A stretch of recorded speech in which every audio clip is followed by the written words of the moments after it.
Hi, my name's Dan Woodley and I'm a senior sculptor here at Madame Tussauds. My job primarily involves sculpting heads for wax figures and also involves signing off work throughout other departments such as eyes and eyebrows, hairlines and colouring. E.T. was quite an unusual figure for me. As you can imagine, he's quite different to most of the figures that we sculpt here.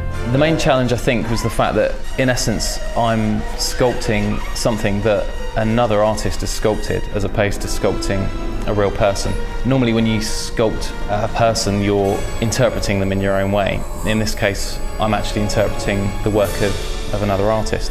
Obviously I wanted to stay as faithful as possible to Carlo Rambaldi's original work and try and capture the essence of the creature that he created. So the first part of the process is gathering reference. In the case of E.T., we mostly worked from film footage and from stills taken from the film. We also managed to source some behind-the-scenes making of books and references which were very helpful to give us different angles that you might not necessarily see in the footage.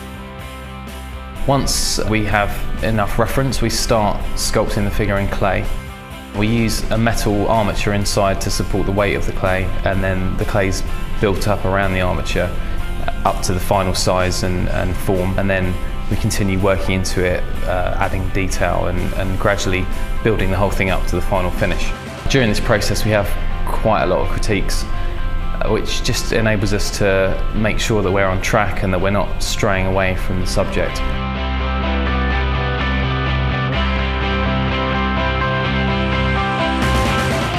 Once the sculpting's completed, it moves down to the moulding department.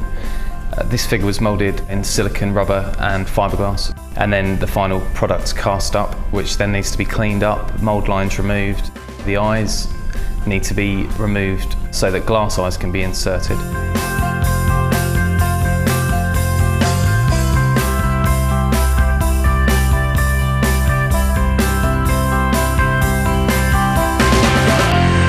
Once the figure's left the moulding department, it moves through to the colouring department and is coloured using oil paints which are built up in layers to give a translucent skin-like effect. Again, the colourists use the reference that's been previously gathered to match the colours as accurately as possible to the original.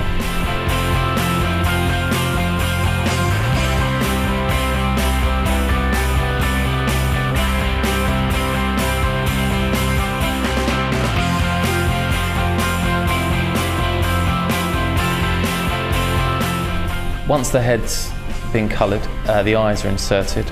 These are glass eyes which are made to the same standard as normal human-sized glass eyes, but in the case of E.T. they're much, much bigger. This is a normal human eye, and this is the size of one of E.T.'s eyes. As you can see, there's quite a difference. Up until this point, the head and the body are separate elements, but now the head's completed, these parts are brought together and assembled. We have a bike that's been donated by Universal Studios to match the bike from the movie, and we've also managed to source a milk crate to match the crate in the movie. So at this stage E.T. will be assembled inside the crate, which will be mounted on the bike and covered in the blanket in the same way you see in the film. At this stage we photograph the figure for our own records, which allows us to keep an accurate document of how the figure appeared at the point of completion. This helps us to maintain the figure for future use. Another challenge that we faced with this project was the fact that it's a global figure launch, which needs to coincide with the 30th anniversary of the movie E.T. This means we're making multiple figures which are going to be installed in attractions all around the world. Of course, all the figures need to be made to the same high standard, but have to leave the building at different times in order to reach their destinations. For the first time ever on Blu-ray, E.T. Phone Home. Own Steven Spielberg's E.T. 30th Anniversary Edition.